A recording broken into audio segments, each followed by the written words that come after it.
Il y en a qui font les choquer pour les exigences de Lamine Yamal, que ce soit vrai ou que ce soit faux. Il y a des choses, les gars, c'est absolument pas choquant. Lamine Yamal a fait part de ses exigences à Hansi Flick pour la saison prochaine. Participer au penalty et au coup franc. Déjà, pour commencer, va t'entraîner au penalty. Parce qu'on s'en souvient tous de ton penalty de merde, face aux Pays-Bas. On s'en souvient. Même Pedri l'a dit, que c'est un penalty de merde.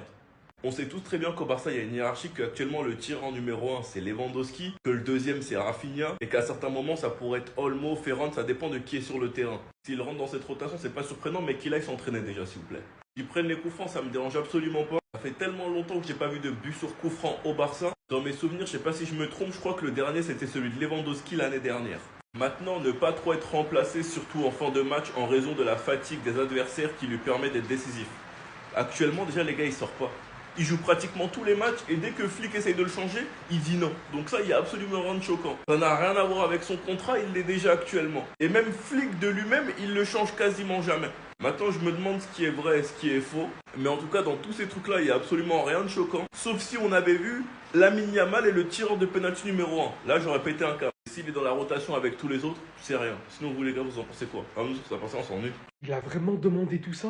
C'était trop beau en fait. Vous savez que ça commence comme ça. Les conditions de la prolongation de Yamal viennent d'être dévoilées. Beaucoup se le demandaient d'ailleurs pourquoi on n'avait pas eu des photos de prolongation de Yamal avec son maillot 2031. Il faut savoir que c'est lui-même qui a refusé. Il a expliqué que l'absence de sa grand-mère, qui est l'une des personnes les plus importantes de sa vie, est la raison pour laquelle il a refusé de prendre la photo. Vous voyez pourquoi ce petit est apprécié par la communauté football? En plus de ce qu'il incarne sur le terrain dans le domaine footballistique, à son jeune âge, il représente aussi en dehors des terrains les plus belles valeurs familiales. Mais si on passe au sérieux, cela vient d'être confirmé par FF Polo et confirmé par Mundo Deportivo, qui est un journal barcelonais si je ne me trompe pas. Lamine Yamal et ses conditions, intégrer la rotation des tireurs de penalty et de coups francs, jouer le maximum de minutes sans être remplacé. Il y a une raison à cela, le crack estime qu'en fin de match, il est plus facile de déstabiliser les défenses et de marquer des buts. Pour aller doucement, imaginez si c'était Vinicius qui aurait formulé tout ça. Je vais même pas citer le nom de Mbappé, parce que vous allez me dire, ouais, mais c'est pas pareil, Mbappé, il a des antécédents, on sait qu'il a réclamé énormément de choses pour bousiller des vestiaires, etc. Et Vinicius, c'était quoi alors? Et pourtant, je sais aujourd'hui que Vinicius, s'il aurait demandé tout ça aujourd'hui au Real Madrid, ça aurait fait un scandale. Pourtant, dans ses droits, étant un joueur majeur de cette équipe depuis autant de temps. Non pas en train de dire que Yamal ne mérite pas cela, mais que là, visiblement, ça va pas beaucoup en parler. On se rappelle tous de quand Yamal s'était énervé lorsqu'il était sorti du terrain et qu'il était sur le banc. C'est pour ça que cette condition, elle ne m'étonne pas. Et pour ce qu'il en est des coups francs et des pénaltys, bien sûr qu'il veut tout simplement beaucoup plus stater pour mener des plus grosses propagandes Ballon d'Or. On a pu voir cette saison son faible ratio de buts, notamment en championnat. Le plus dur, c'était pas sa prolongation. Là, le plus dur, les gars, sachant qu'il a que 17 ans pour l'instant, ça va être sur le long terme le fait de ne pas tomber énormément sur toutes ses exigences. Difficile che ha affrontato in Champions. Lamine Yamal. Lamine Yamal. Lamine Yamal. Yamal. Yamal. Yamal. On est arrivé à un stade où on n'a même plus besoin de faire de propagande. On n'a même plus besoin de parler, on n'a même plus besoin de nous-mêmes dire Lamine Yamal c'est le plus fort, Lamine Yamal mérite le BO, Lamine Yamal... On n'a plus besoin, c'est les Hops qui parlent. Nos adversaires en parlent. Nous, on n'est pas en finale de LDC, oui c'est vrai, ça fait mal au cœur. Mais eux là, ils sont en finale de LDC. Eux, ils connaissent le haut niveau, eux, ils ont joué contre Lamine Yamal et eux, ils le disent. Le joueur le plus coriace qu'ils ont affronté, c'est Lamine Yamal. On va attendre, on n'est pas pressé. Peut-être qu'après, ils vont dire Dembélé. Ça se trouve, il va faire une finale de fou. Ça va être le joueur le plus coriace qu'ils vont affronter.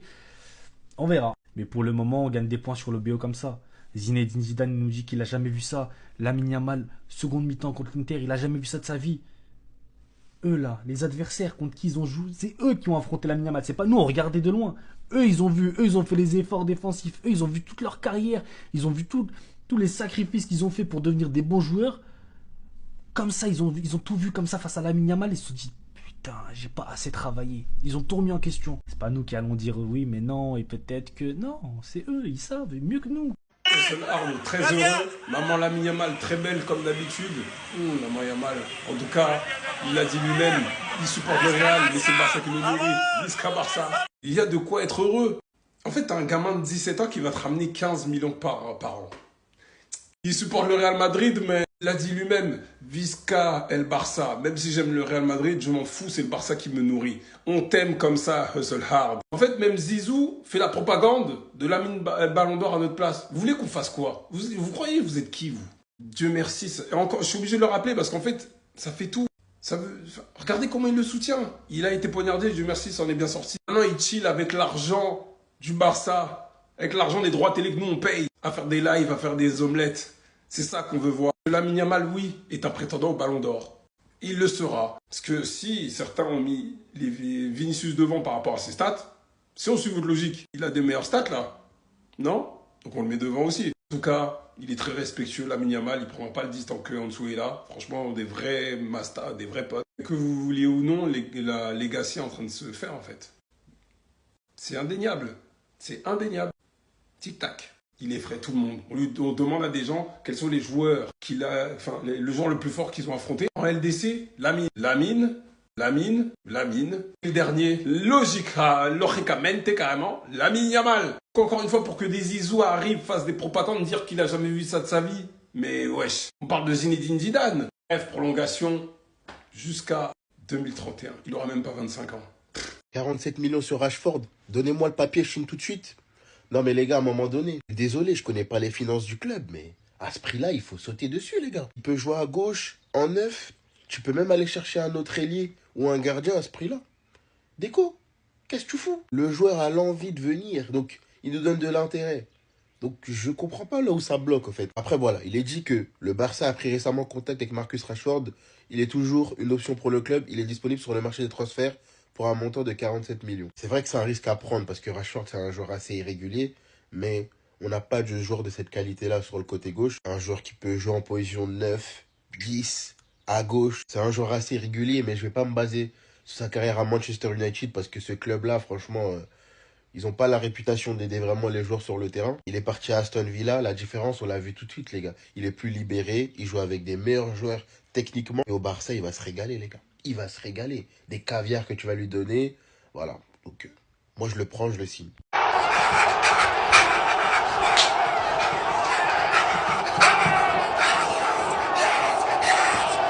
47 millions. Si le Barça ne saute pas sur Marcus Rashford, les gars, je vais faire une singerie. Vous avez pas vu comment moi et Megan on est content? 47 millions Marcus Rashford. Moi, tout le long de la saison, j'ai montré que mes visions, elles étaient justes. Je me suis rarement trompé.